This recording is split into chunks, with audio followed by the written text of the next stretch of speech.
and a very warm welcome to football this week. And what a week we've had in football. Germany, one of the favourites to win the Euros, knocked out a 16-year-old, dazzling the world with his extraordinary game. And England finally playing an exciting brand of football. Wow.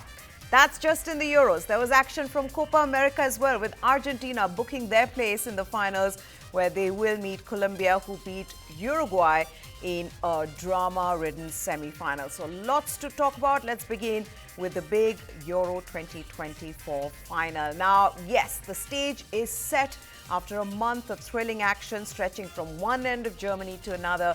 We have the grand final set to be played on Sunday night at the Olympia Stadion in Berlin between Spain and England. Two teams that have had contrasting journeys on their way to the grandest footballing stage in Europe. Spain has been the most loved team of the tournament, with a 16-year-old in their ranks wowing the world with his genius game. England, on the other hand, have been a much maligned team who've been booed, whose manager has had beer bottles thrown at him, a team that had bored their fans until the semi-final. But the transformation in this English side in the semi-final against Netherlands has given hope to its fans that they can in fact beat La Roja, who have been the best team of the tournament. Spain's back four. They will have to be extra alert when it comes to defense, because England players like Phil Foden, Bukayo Saka, Jude Bellingham and Harry Kane are individual match winners and can create a chance out of nowhere. For England, they know they will have to not just get the ball off Spain, but also make sure Spain's winger Nico Williams and the wonder kid Lamine Yamal are kept under check by Kyle Walker and possibly Luke Shaw. Historically, England have fared better in their 27 encounters with Spain, securing 14 wins and 3 draws, including a 3-2 victory in their last meeting at the Nations League in 2018. Additionally, England have triumphed in 2 of their previous 3 European Championship meetings with Spain. However, Spain have won their past 3 major tournament finals. Let's talk about the Spain squad. Both Robin La Norma and Dani Carvajal have been key to Spain's defense throughout this tournament, but the pair missed the semi-final due to suspension. The expectation is that both will return in place of the 38-year-old Jesus Navas and Nacho Fernandez. Luis de la Fuente will remain without Pedri in midfield, but his replacement, Dani Olmo, is in with a shout of being the player of the tournament, quite remarkably, despite having started just 1 of their 6 games so far. There was a slight concern over Alvaro Morata after a security guard collided with him on Tuesday evening, but the captain is expected to be fine. What about the England squad? In the forward line, there are no changes likely. Harry Kane is joined with several players on 3 goals for the Euro 2024 Golden Boot, despite form and fitness concerns, and he should remain in the side ahead of Wednesday's match winner, Ollie Watkins. A final could be won, the final in fact could be won and lost by how well Phil Foden, Kobe Mainoo and Bukayo Saka can link up to hurt the left-hand side of the Spanish defense.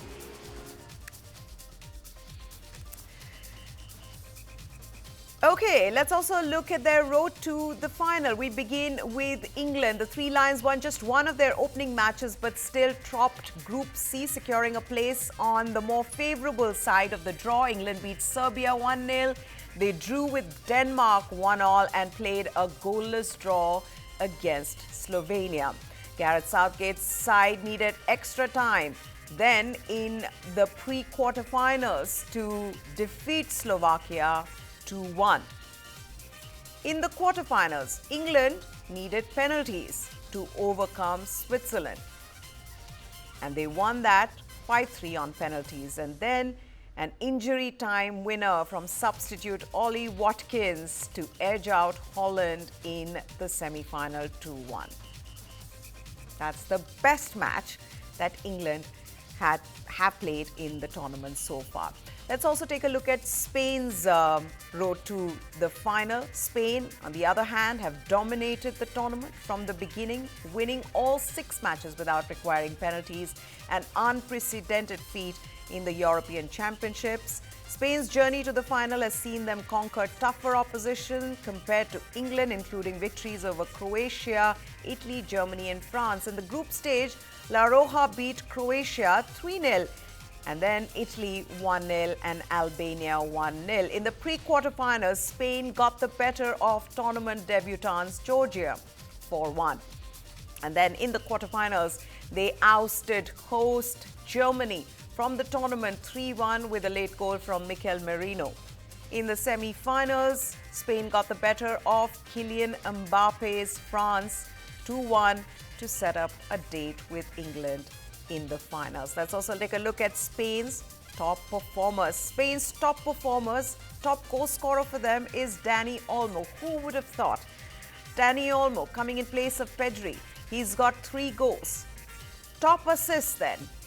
The name there, a 16-year-old Lamine Yamal, 3 assists, and then he's also the player who's created most chances for the team.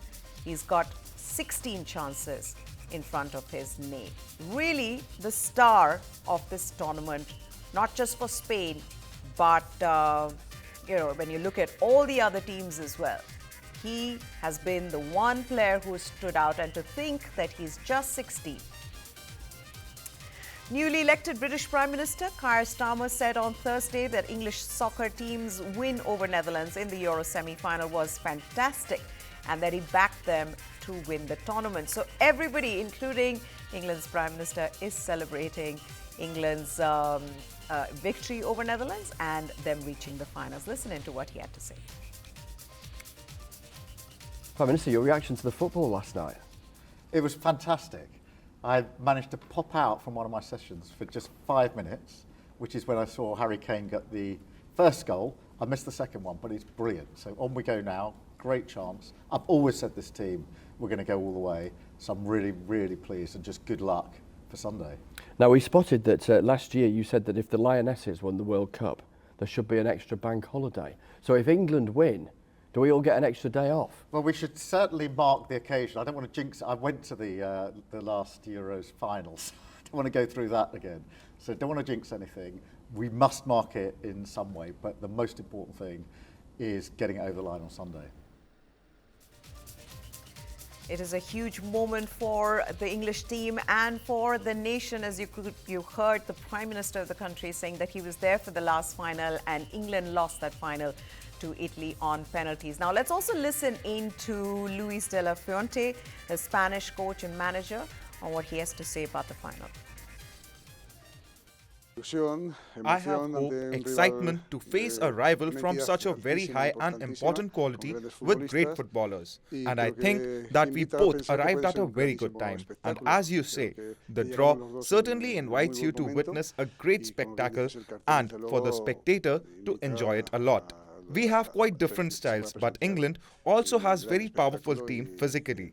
They are players who enjoy having space and running a bit into open spaces. Well, we try to impose our style to have more possession, although, as I always say, we also have that option of playing on the counter-attack. But in a final, you also get influenced by other important aspects like not making mistakes. The feeling that you have of knowing there is a little margin for error, not wanting to lose and wanting to win. Well, there are many psychological aspects that can influence the development of the game, and we will try to be there to dominate all of them and to dominate all the aspects that have an impact on what is really important in the game in order to have that control of those situations at any point in time of the game.